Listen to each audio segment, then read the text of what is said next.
Hello everyone, welcome to 5WH at our new home on YouTube, and let's get into it. You may have seen reporting that Ukraine has struck and severely damaged the Kerch Strait Bridge yet again. Understanding what this means can be a challenge if you're just glossing over this on the mainstream news, and I'm going to give you a quick summary using my absolutely not trademarked formula. It'll leave you with a better understanding of what's going on and be able to stand your ground if it comes up around the water cooler. So, who? Normally I take the who very seriously. However, I really can't say too much here. You may have heard that in February 2022, Russia invaded Ukraine, and the two parties are having an ongoing vigorous disagreement about it. So, for the purpose of today, our whos are the state actors: Russia, the aggressor, and Ukraine, the one defending its territory and the lives of its citizens. So, moving on to the what and the when. As this is very much breaking news, exactly what happened remains unclear at this point, but I'll try and lay it out as best possible. So in terms of some ancient history, last week Russian sources reported that a Ukrainian missile targeting the bridge was shot down. Little more was said about this, but if it is true, and given this is a Russian source that is a big if, it indicates that Ukrainian intent to strike this bridge again is sufficient that they were willing to deploy multiple rare and expensive assets to attempt to destroy it. Moving on to today, in the early hours of the 17th of July 2023, the governor of the Russian-occupied Crimea reported that there was an emergency on the Kerch Bridge. This initial report was then augmented by a trickle of reporting from social media and other open source sources that the emergency was the result of an explosion somewhere in the vicinity of span 145. This trickle was then followed by video and imagery, which showed both road spans of the bridge had been effectively severed and rendered unusable. It also showed that at least one civilian vehicle was destroyed, and 2 of the 3 occupants of that vehicle were killed. In terms of a little bit of early context, the bridge had previously been attacked in October 2022, which caused several spans of a single roadway to collapse. The Russian government managed to reopen this pretty promptly by directing both directions of traffic onto the remaining functional roadway, enabling them to repair the damage. And the bridge was formally reopened a month, 6 weeks later, with Putin again driving a Mercedes across it as the first person to test the new roadway. However, there was also reporting at the time of that initial attack that the full repair of the bridge would be approximately July 2023. If that is the case, and there were ongoing repair works going on, the completion of those repair works this month, and then the timing of another attack would indicate this might not be coincidental. So, moving on to the how. The SBU, the Ukrainian Security Service, has claimed responsibility for the attack, stating that they used unmanned maritime drones to strike the structure. I've put a couple of pictures of these vessels up on the screen. Ukraine has deployed various types of these throughout the conflict, and there seems to be a very rapid and iterative process of development going on. If you look at the sketch versions down below, you'll see that the 2022 version looks significantly more crude and less sleek than the versions found or identified in March 2023. Exactly which version was used in this attack remains to be seen, but that's what Ukraine is saying. And the interesting thing about this, really, is that in the last attack in October 2022, the Russians blamed the attack on a Ukrainian suicide vehicle-borne improvised explosive device, or SVBIED, in the form of a truck laden with explosive. This doesn't seem particularly on brand for the Ukrainians, but the Ukrainians didn't comment, so we were left with no real narrative. However, journalists who had been observing the war and amateurs looking at the CCTV footage of the blast speculated that similar drone boats may have been used to conduct that attack. I guess what I'm trying to say here is that obviously previously the Ukrainians stayed silent. They've now conducted another attack, and they are more than happy to to claim it. And that illustrates, if not necessarily a change in behaviour, then certainly a change in attitude. So we're now going to get into the geography of this, the where. Understanding the geography of this attack is essential to understanding why it's important, and also to give us a jumping off point to figure out what happens next. So again, in terms of ancient history, the Crimean Peninsula was seized in a Russian hybrid military operation in 2014, along with chunks of the Donetsk and Luhansk provinces. This is the same operation that led to the sort of frozen-ish conflict, which persisted from 2014 until when Russia went full send in February 2022. Crimea's only connection to the mainland are connections directly to Ukrainian territory, and they are boxed in red on the map. At the time Russia seized Crimea, the only link to Russia was via airlift or a ferry across the Kerch Strait, highlighted by the little blue two-way arrow by the word Kerch. Given that Ukraine was understandably reluctant to enable Russia to supply its stolen land through its territory, and that ferries and planes are either slow or expensive respectively, partly, if I'm honest, to inflate Putin's ego, Russia opted to erect a massive bridge to connect Crimea to the Russian mainland, firming up both the tangible and symbolic connection between Crimea and the Russian motherland. This bridge is marked by the red two-way arrow, also by the word Kerch on the map. A key point to note here is that the route of this bridge cuts across the shipping channel from several, sadly currently occupied Ukrainian ports and the rest of the Black Sea. The limitations imposed on vessel size by this bridge have formed part of a de facto blockade of the Ukrainian coast, raising costs and reducing the efficiency of Ukrainian businesses operating out of that region. So, that notwithstanding, the bridge is a fairly impressive feat of civil engineering. As I alluded to earlier, it consists of 3 separate load-bearing decks. As you can see in the picture, we have 2 separate roadways on sort of matched pillars, and this enables 2 lanes of traffic to flow in each direction. And then, to the right of the picture, we have a twin-track railway. In total, the bridge spans 19 kilometres, if you're sensible, or, if you prefer freedom units, that's approximately 760,320 inches. It is, or hopefully only was, the longest bridge in Europe, and in terms of the spans, by which I mean the distance between each of the pairs of pillars on either load deck, it has over 150 of those spans. The attack today allegedly targeted the spans identified between the numbers 140 and 145, although I've not managed to find an actual the engineering breakdown saying how many spans there actually are. So, coming back, as the picture shows, the roadways are set on a set of shared pillars. The railways are separately suspended and follow a slightly different path, both in terms of, well, the fact they run parallel to each other, not connected, and also they run at different heights. This different height and spacing of the pillars suggests to me, as absolutely a non-engineer, that the separation between these two sort of bridges is pretty complete. I don't see any way for the supports to be connected subsurface, and the reason this is important is as more comes out about the damage, and reports suggest that perhaps the support structure has been damaged more than the decks themselves, it allows us to anticipate whether we believe that damage has spread to the railway bridge as well. From what I'm hearing so far, the railway bridge appears to have been, I'm not going to say unharmed by this attack, but is certainly in much better shape than the roadways. So, placing it in its sort of current geopolitical context, we've got a screen grab from the Institute of Study of War's most recent map of the conflict. I'll be talking about this and what this means to us a bit more in a second, but you'll see that since the 2022 invasion, Russia has managed to obtain control of a coastal strip, which means they now have direct access to Crimea not only by the Kerch Bridge, but also by a land bridge, imaginatively named, connecting all the way from the Russian border to the peninsula, and indeed a bit beyond to Kherson. However, this land connection does not come with the same efficient connections as the Kerch Bridge. So we've got a couple of maps here. The top one is just a Google screen grab and highlights the main motorways, or that's what I want you to take away from it. And the map below is a open source map of railway lines.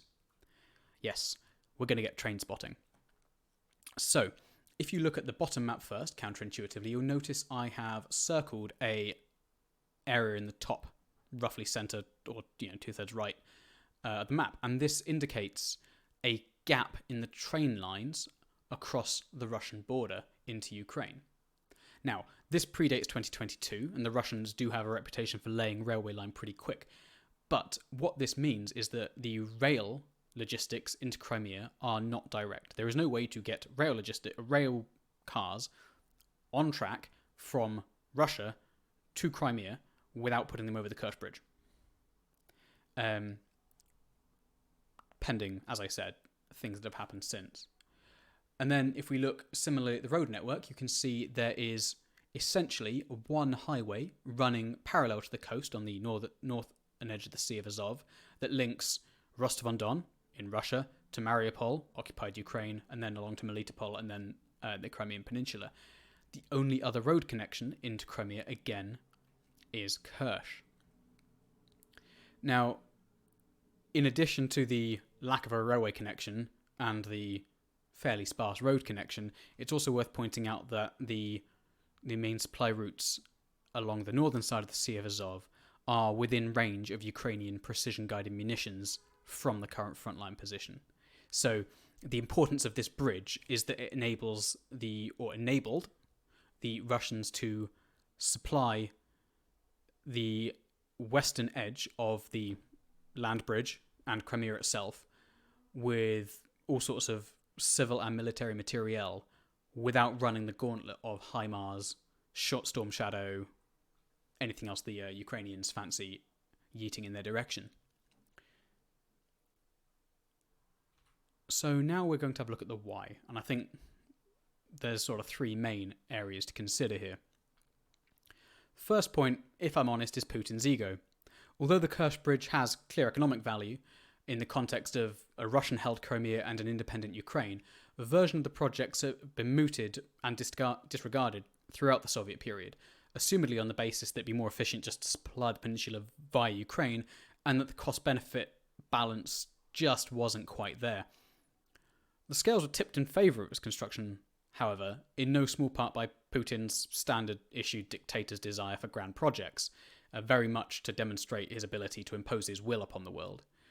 This isn't idle anti-Putin speculation. Putin has regularly tied himself personally to the bridge, not literally like Just Stop Oil, but he was the first person to drive an HGV across the bridge in 2018 when it opened, and he has also conducted other events, including leading a ride-out of the notorious ultranationalist Nightwolves motorcycle chapter across the bridge on some ludicrous trike. I mean, Jesus, he's a tough guy. Get a real bike, Jesus. These physical actions centered around the bridge have also been augmented in his rhetoric. The bridge has been specifically stated as being built as a statement of Russian power. You can therefore see, conversely, how attacking this hated symbol of occupation and military aggression would appeal to the Ukrainians on this same psychological level. We've then got to look at Russian civilian morale. So the bridge is recorded as enabling approximately 3 times the vehicle traffic from Russia into Crimea as was possible over the ferry route. Since the bridge opened and driving this increase in traffic, Crimea has seen a surge of Russian tourism, particularly throughout the summer, like it is now, and this has continued despite the war. No doubt in part because the Russian government's got some pretty strong messaging going on that Crimea will always be part of Russia and that any actions taken against the peninsula are a red line to Putin and his government. They're also told the line that the bridge is invincible, defended by the full might of the Russian military.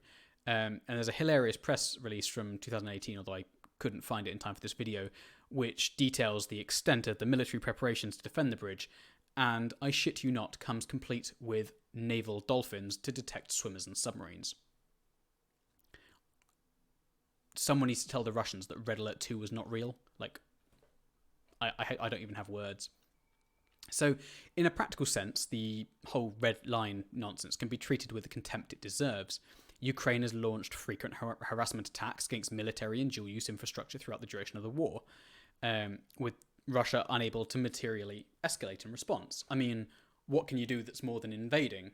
Sorry, not invading. Special military operating, or whatever. However, flip side to this, Russian civilians are pretty well insulated from pragmatic reality, and there are a significant number of Russian tourists present in Crimea right now. Russian citizens, some of whom have been told to turn around and take the land route. The land route through an active war zone. Sorry, I slipped again. A special military operations zone.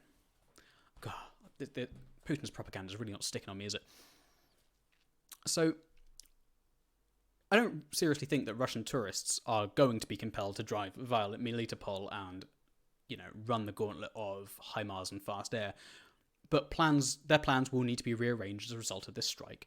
They are going to be compelled to travel home on a significantly slower, probably more expensive ferry. Their plans are going to be disrupted. There are tourists who are going to have booked holidays to come to Crimea this year who will not now be able to attend because the bridge is in flames.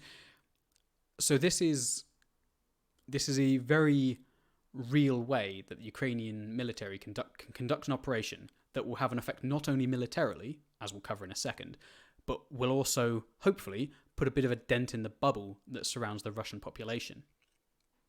Hopefully, this will leave the Russians going home and the Russians who can no longer enjoy their summer with a shaken sense of their national invisibility.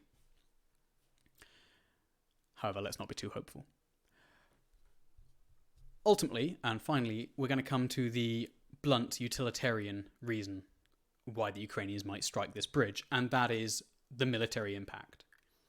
Major infrastructure such as this is, and don't let the Russian bots tell you otherwise, legitimate military target. While the deaths of 2 civilians is tragic, objectively the deaths of any innocents, it's horrendous, it doesn't make the attack any less legitimate. A key principle in the conduct of military operations and the use of force is that of proportionality. While we may find it distasteful, sitting on our calves, our skies clear of Kinzhal cruise missiles and Grad rockets, some civilian casualties are acceptable in the context of depriving the enemy of an essential logistics line in the midst of a full-scale war. We should note that the Ukrainians timed their attacks for the period of lowest traffic density, before dawn, compared with Russian targeting of restaurants, hotels and residential properties during the times the most heavily occupied. Indeed, even Russian reporting confirms that the Ukrainians have taken these actions tacitly by reporting a statement by relatives of the deceased that they had intentionally chosen to travel at that time because of the low traffic. So, looking onto that military effect, we need to remember a few things. So firstly, the home of the Russian Black Sea Fleet is Sevastopol in Crimea. It's a significant amount of Russian military infrastructure is also on the peninsula as a legacy of the Cold War, and this has been allowed to persist from the collapse of the Soviet Union until it was seized again by Russia in 2014, with the tacit approval of Russian-leaning Ukrainian governments. Secondly, the route into Crimea, provided by the bridge, acted to ease the burden on the relatively limited supply routes we've covered previously, which supply both all the cities that form the land bridge and Crimea itself. It's also acted not only as an additional route, but also an alternative in the sense that it allows you to move sensitive goods out of range of Ukrainian weapons launched from Ukrainian territory. Severing this bridge means that all of those vital supplies now need to run, as I keep saying, the HIMARS gauntlet. We also need to consider that Ukraine is currently in the shaping phase of its counteroffensive. Much of this has consisted at strikes aimed at crippling Russian logistics. So having conducted a series of attacks to destroy local ammunition depots within range of the front, we are now seeing, potentially, a strike at the ability of the Russians to then replenish those stocks. So you've destroyed the stocks, now you've destroyed the ability for them to replenish those stocks, which means that, when Ukrainian Challengers and Leopards come rolling over the hill to death or glory, you're not going to have much to throw at them. By you, I mean the Russians, obviously, in this context. Sorry for insulting you. We also, as a final point, need to consider that Ukraine's stated war aim is the restoration of its pre-2014 borders. This means that they, without a shadow of a doubt, they intend for Crimea to return to Ukrainian control. Putin's red lines be damned. So, looking back at our rail maps, we can begin to see what happens here. The destruction of both decks of the road bridge leaves the entire Russian southern front reliant on a single motorway, some minor roads, and probably a non-existent, or if not non-existent, dubious and improvised railway connection bridging that gap. This will have the inevitable effect of slowing down logistics. Just like rush hour anywhere, more traffic means less speed. This in turn will inhibit Russian efforts to sustain their operations, and will also reduce their ability to respond to any Ukrainian offensive action. Reinforcements required to meet any such attack would have to compete with their own logistics. And then you've got the awkward question: would you rather have more tanks and no ammunition, or more ammunition and no tanks?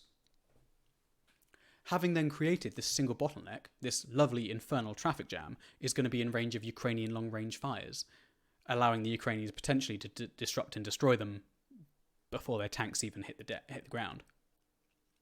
So, the destruction of the Kerch Bridge indicates that the likely main effort of the Ukrainian counter-offensive is to exploit Russia's reduced operational mobility to strike south and sever the land bridge. This will enable them to fix the remaining Russian forces in Crimea, neutered with no means of resupply and therefore posing no threat of offensive action. This would then provide them with control of the main supply route along the land bridge, enabling the Ukrainians to sustain operations to retake the southern coastal cities. So, I hope that's given you some food for thought. That is all for today. If you enjoyed this video, please like and smash that subscribe button, and don't forget to let me know what you all think in the comments. See ya, goodbye.